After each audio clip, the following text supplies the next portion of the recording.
Reka mbasuhuze nshuti bakunzi b'ibihamya TV. Imana y'amahoro nibaha umugisha, mwebwe mwahisemo kubana natwe uko bukeye n'uko bwije, muri umugisha kuri twe. Abari muri Afurika, bari mu migabane itandukanye, Aziya, Australia, Canada, Amerika, ahantu hose mudukurikirana muri umugisha kuri twe, muri intwari. Kubana natwe ni umugisha udasanzwe.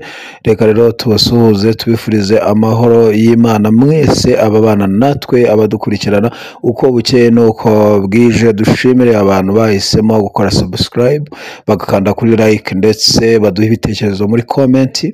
Imana ibahe umugisha, Imana ibagurire imbago, Imana ibiyereke, kandi amaboko y'Imana bashyigikire uko bukeye n'uko bwije.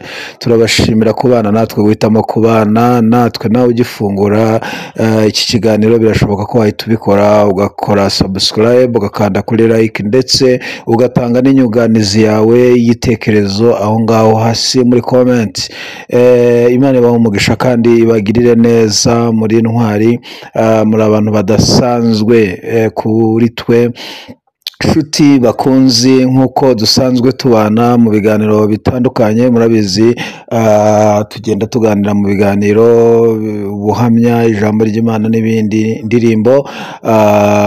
Kuri uyu munsi turagira ngo tuze kuganira ku makuru agezweho, cyangwa se ku nkuru iri gusirikira ku binyamakuru bitari bikeya. Twagiye tubagezaho inkuru zitandukanye. Uyu munsi rero turi buganire ikiganiro kivuga ku makuru y'insengero zigiye kuzasigara, cyangwa se zikenewe.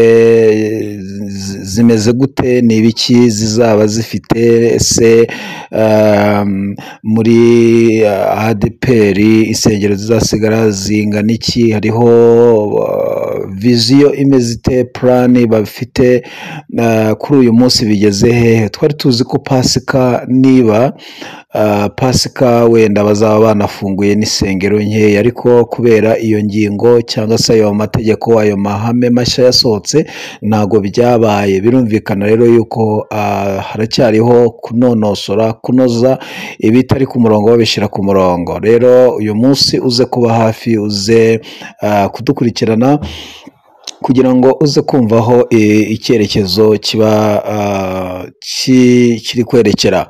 Uyu munsi wa none nibwo bashyinguye Papa, nibwo umuhango wo kumushyingura, wo kumuherekeza mu cyubahiro uri bube hariya i Roma.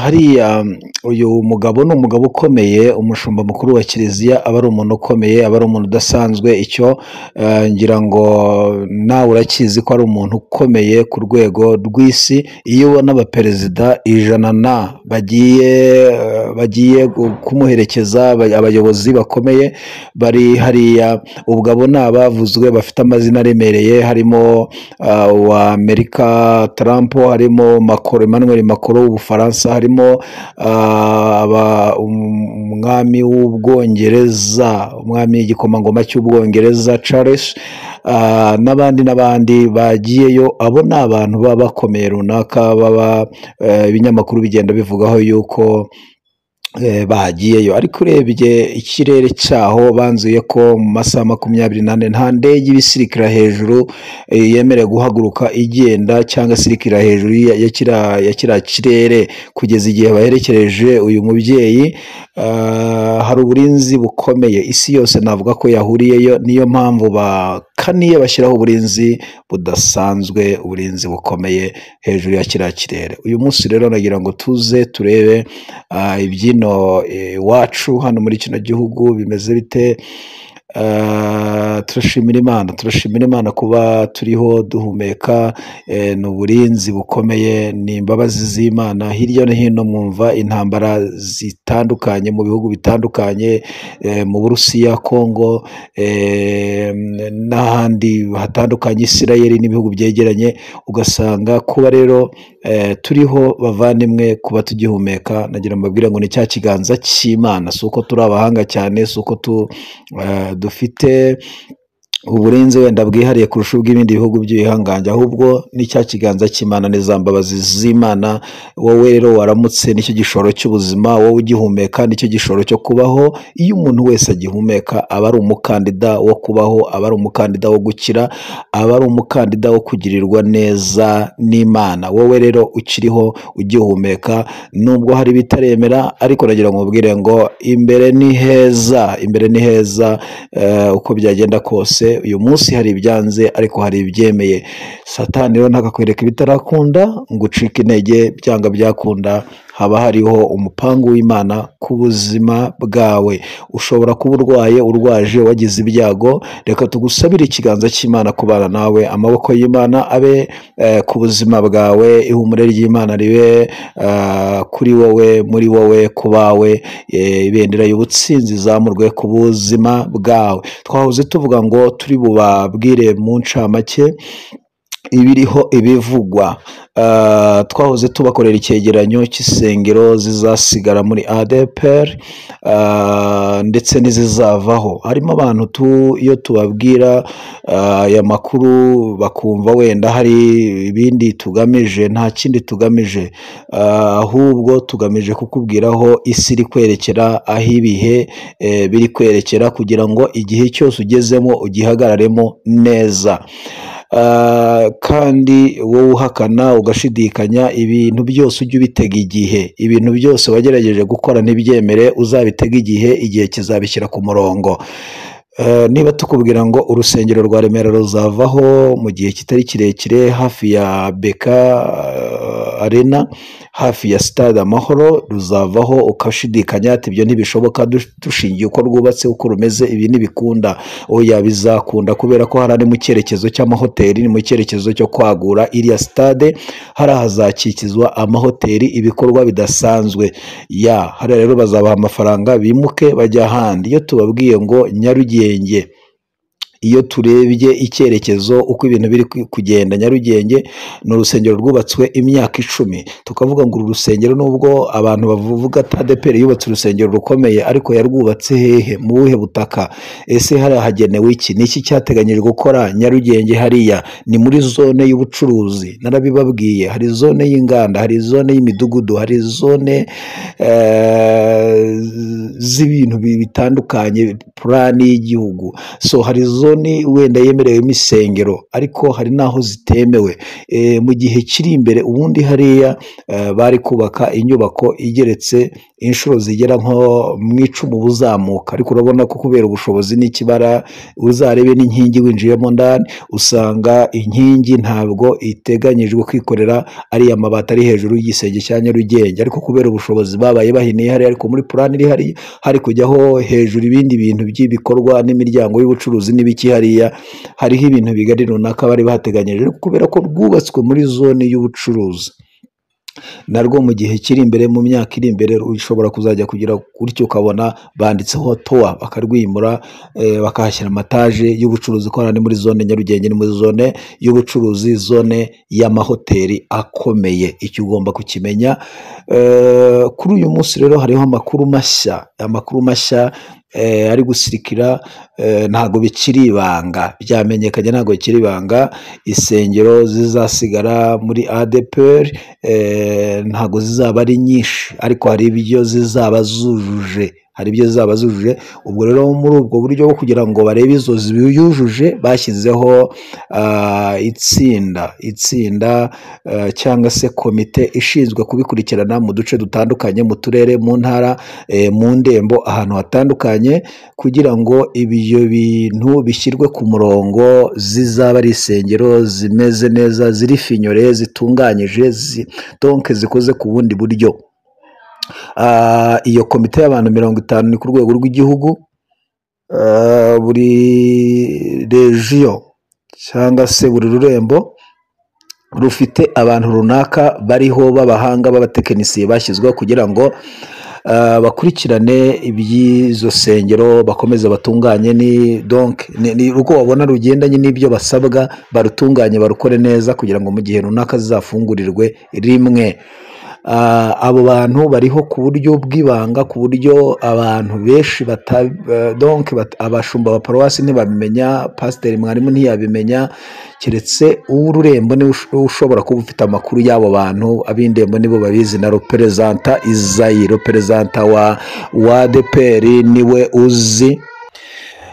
Abo bantu bazwi n'umuyobozi mukuru, reperezanta n'abaregionari ndetse n'abatekinisiye bo ku rwego rwo hejuru ba ADEPR nibo bazwi. N'abo bantu bashyizweho itsinda ry'abantu b'abahanga b'inzobere basobanutse ku buryo barebera ku gishushanyo, ku cyerekezo cy'igihugu, bakavuga ngo dukwiriye kujyanisha inyubakire, imikorere yacu n'aho icyerekezo cy'igihugu kiri kwerekera.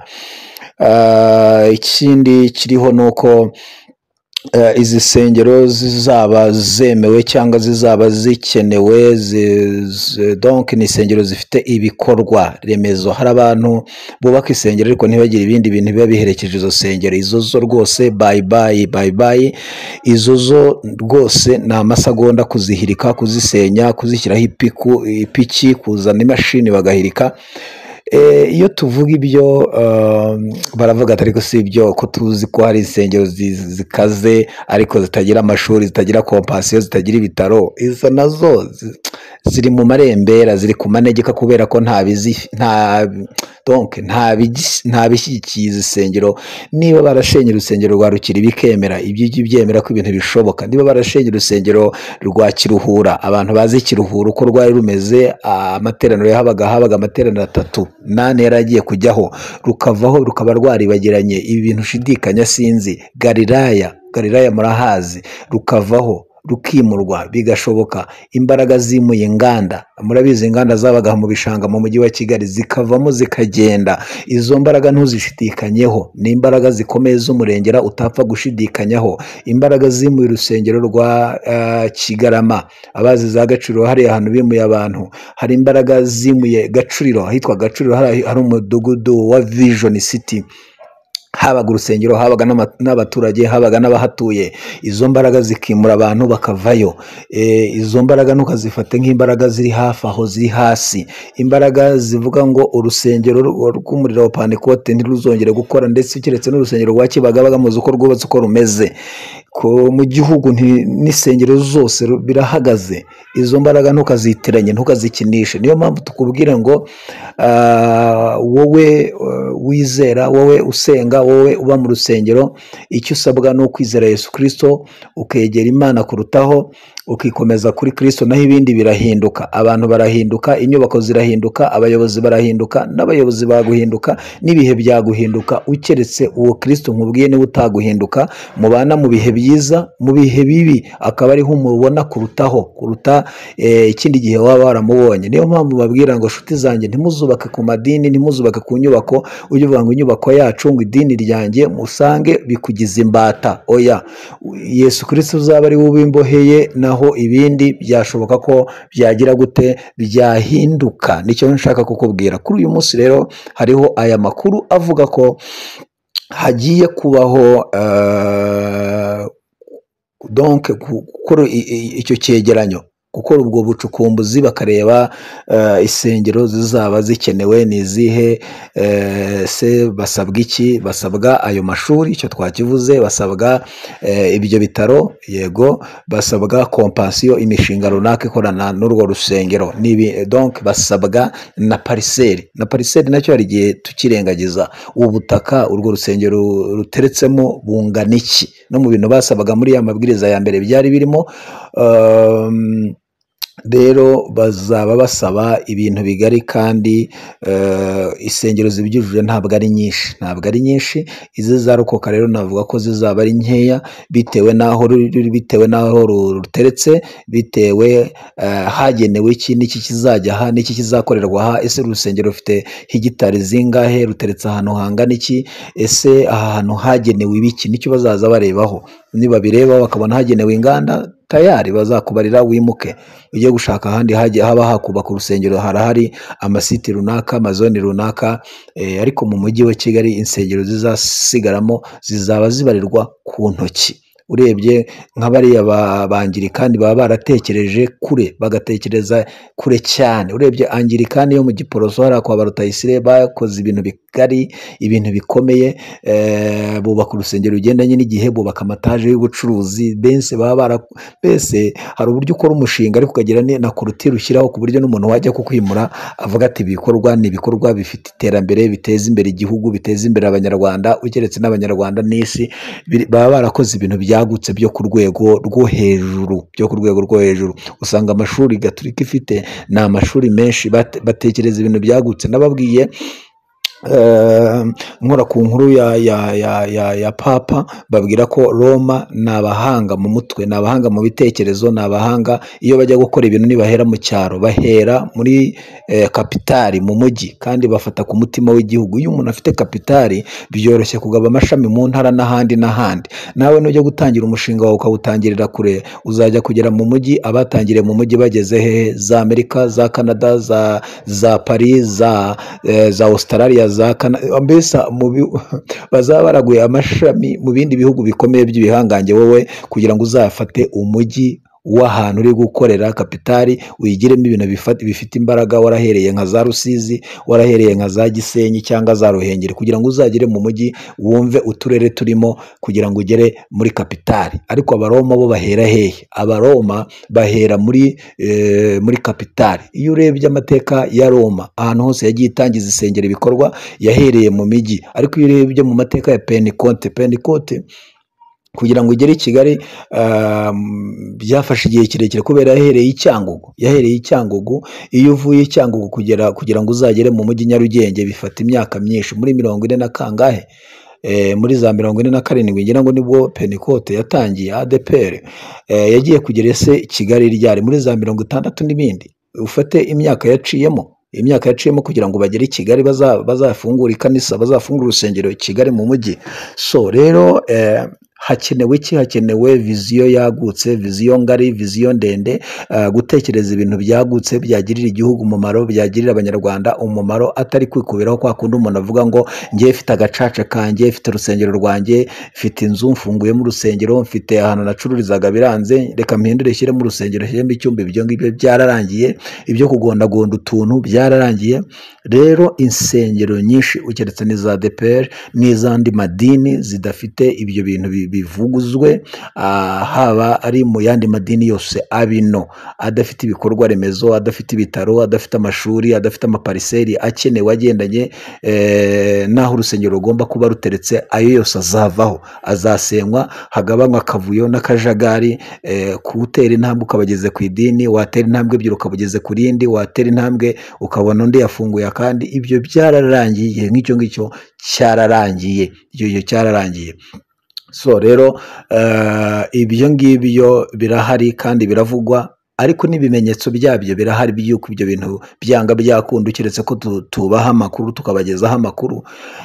Ariko nawe iyo urebesheje utanagiye no mu mwuka ukarebesha amaso y'umubiri, ubona ko ibintu byahindutse. Ibintu byarahindutse, amazi si yayandi, ni uguhindura inyogo. Wa mugani wa muntu ngo inyogo ye ni uguhindura inyogo, uburyo bw'imisengere, uburyo bw'imyizerere, tugakomera ku myizerere n'imyemerere. Ariko nanone kandi tukamenya ko ibihe turimo umuntu akwiriye kuvoma amazi azamutunga, mu gihe uzaba utakibona, wabuze taransiporo ikugeza ku ikanisa, ku rusengero, kuko hari igihe uzaza ugenda urugendo rurerure uteze, ukabona rero waramutse ku mufuka bitameze neza. Nagira ngo nkwibutse ko uzamenye ko urusengero rwa mbere mu mutima wawe ni rwo rusengero rwa mbere Imana ikeneye kurusha izi nyubako zose twubaka. Banza utunganye umutima wawe, banza umutima wawe usukure.